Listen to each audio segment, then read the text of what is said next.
How's everyone doing today? Awesome.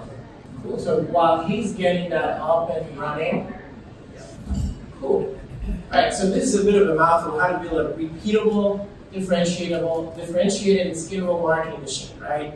And before I get started, all right, how many people here are in marketing or want to be in marketing or are interested in the topic? Cool. So I'll tell you a little bit more about myself. I started my career, the first half of my career, I was a product manager. I was at AIG, I was at Citibank. And after that, I started, kind of like entrepreneurship. I had a small grocery store, and then I went to a startup called Lean Startup Machine. What we did at the startup was that we went to bigger companies and we taught them how to iterate faster. We went to the White House when they had a debacle with like the health, their healthcare.gov, and they were trying to sign up people, and we were like, this is how you try and build a product faster. We went to Deloitte, we went to Amex. And after that, I kind of became like, the guy that comes to big companies when they're trying to build something new. These are some of the companies I've been at. I've been at Verizon, which you mentioned, AOL, Bacardi, which is a liquor company, Mars Chocolate, they have the Snickers, M&Ms, and all the time they're coming out with new flavors and things like that. It's just like, how do they go out and they test it without spending all of their money? And through that journey, I noticed a few things when it comes to marketing. And you know what, I'm trying to make it approachable to you guys, if that's not your thing, but I think, what I've seen is that, a marketing approach that worked in one place or project but didn't work somewhere else, right? And this may happen to you guys. You guys may read an article and then you try to do it for your business and that doesn't work for you. Why is that? In my case, we tried to build a video streaming app. So we hired this guy from Netflix.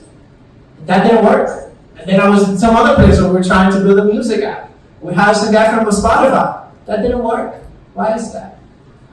Something else that didn't work was that we had a marketing approach that was easy to replicate, right? If you think about it, it's so easy to copy whatever it is that you built, right? Talking to Jamal earlier today, he has a printing business, and it's just like, what is different about your business, right? Like what, so that happens a lot in bigger companies. It happens a lot in Verizon, right? Like, why is it different than T-Mobile? And how do we get you to stay with us when you're literally paying twice the price, right? There's a few things that we do there.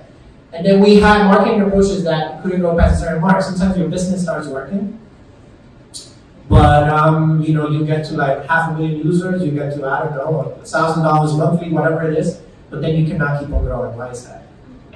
So this is what I do every night. I start trying to think and how do I solve all these problems if I have to go consult with these companies. The fact of the matter is you want a system that is broad enough to use in different situations, right? But also specific enough for you. You have to make sure that you consider your customers, your specific product, your culture, but also your market situation, which is constantly changing. This is a case study. Unfortunately, I cannot let you know who this client is, but in the last year I've been working in a subscription business. This is a product that costs $30 a month. When about a year ago we started kind of working this product, trying to grow it. So this is data from May through January 2019. The blue bars are like the amount of people that have signed up to this product. So it's growing. That's all I can say. But the red line is how much it costs. And what you can see is that by January we were able to drive down the cost of acquisition while having the most amount of clients. My budget didn't grow. It's easy to grow things, right, if you get more money. But actually my budget remained the same, and we were able to get more efficient. So how did I do that, right? So this is what I'm going to talk about today, right? So first if I'm going to create a team or I'm going to work with my clients, I talk about what are the processes and the right culture that I need.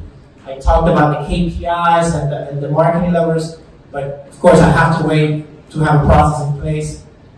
Then I add a secret sauce that I'm going to tell you guys about. Then I'm going to prepare to hit a wall. So what I call this is growth at the management level, right? Like it's like, okay, yes, you can do a lot of taxes, you can do a lot of things, but before you get in there, what are the things you should be thinking about, either as a business owner or as a marketing manager that is going to grow in your firm? Cool. So the first thing is just setting up a process, right?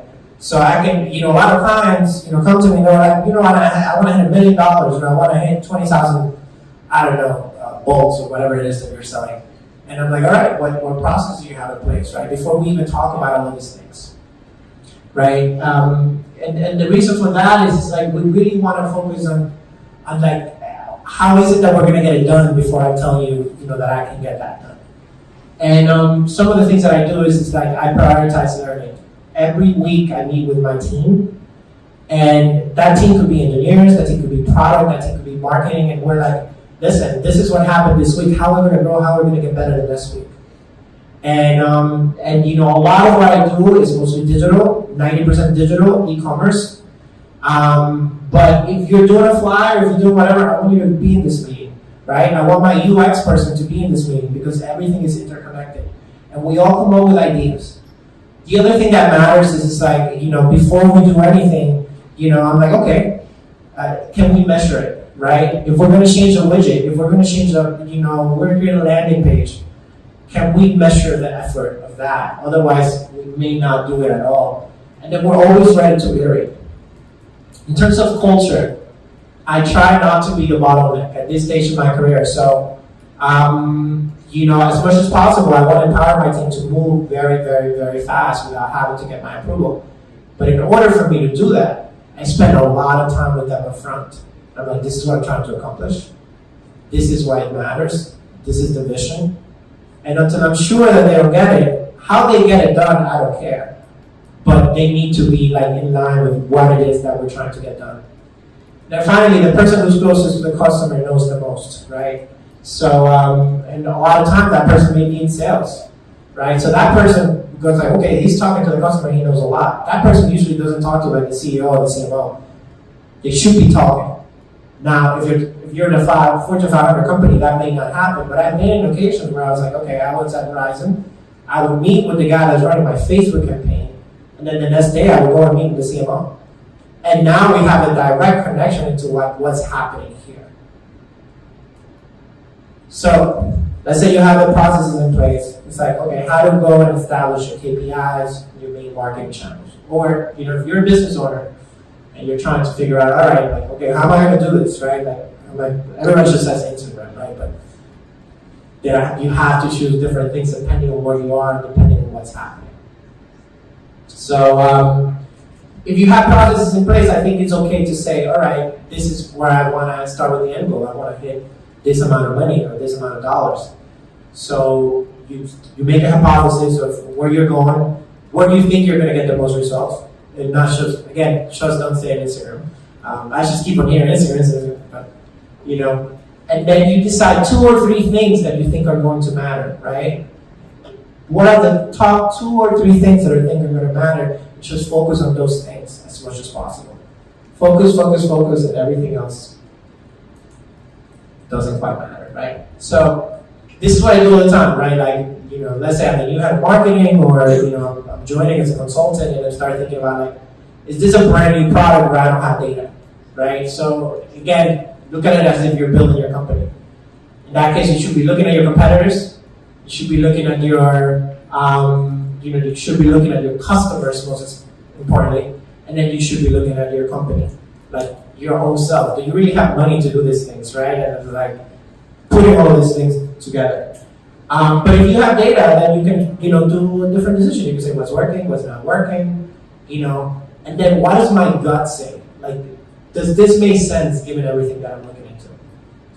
And this is what I did in my latest project, right? We knew that Google search was working for us. Paid social and display was not working for me. And we were trying to do this business. And I found that odd, right? Because from experience, I was like, man, paid social should be working for me, right? And what I did was I went and I looked at my competitors, I looked at my customers, and I was like, oh, my customers are there. Or my competitors are there. I don't know if I should be there, but I know all my customers are there. So I went back and that's how I was able to do most of my growth, by actually focusing a little bit more on paid social. Because Google searches can only take you so far, especially if you're a brand new brand that people are not searching for. And the secret sauce, right? So I think this is something that when you talk about growth, you talk about tactics. You talk about you focus on this, you do this sign, you open this page. But this shows it's important. Your story, it shows it's important. So I'm just going to stop right here and I'm going to tell you one of my personal stories. Trying to switch hands here. So when I was 8 years old, I lived in the Dominican Republic, and they took us to like a field trip kind of situation where it was called the Olympic Park. In this Olympic Park, they had a football field, not football, but soccer, and they had a baseball field, which in the Dominican Republic is huge. And I remember there was this baseball player who was famous at the time. He was a Mets baseball player. He was Armando Benitez. He was a closer for the Mets. And, I think I was like 8 years old, and all the other kids started running. They tried to get the autograph, and, all these things. I cannot run as fast as these kids because I have asthma. So it's like, well, I'm guessing I'm not going to get this autograph. So I look around and I see this other baseball player sitting down and just like in the dirt, or I don't know, he's just looking up, he's looking at the commotion. And I thought to myself, why don't I just go and see whether I can get his autograph? Walked to the baseball player, he was like, what happened, man? And I'm like, I just, I'm a little sick, I cannot do it, but can you help me out? He was like, yeah, listen, instead of signing your cap or signing your document, I'm going to give you a baseball. 5 years later, I'm looking at my TV, I moved to the United States, and I see a familiar face pitching against the Yankees. It turns out it was this guy. It turns out that I met Pedro Martinez when I was 8 years old. And all of a sudden, I was like, wow, I have this baseball. So the point of the story is not that I met Pedro Martinez, is that this is a story that only I can tell. So what's the story that you can say? What's the story that only you can use it to be differentiated? Is there something unique about why you decided to build a product? Is the product itself different? Is there a different origin story, right? It's just like, what makes you differentiated, right? Like, when I think about Daredevil and Batman, it's like, it's the origin story. That's the only thing that changes, right? The clothing, of course. So it's just like, what can you do to be differentiated? And, imagine, like, nowadays, right, like, you have all this software that is kind of like so similar, right? Your story is what's going to help you get out there, and be different. All right. So you have the KPIs in your marketing channels, you have a process and culture, you have a story. If you have these three things, probably you're going to be okay.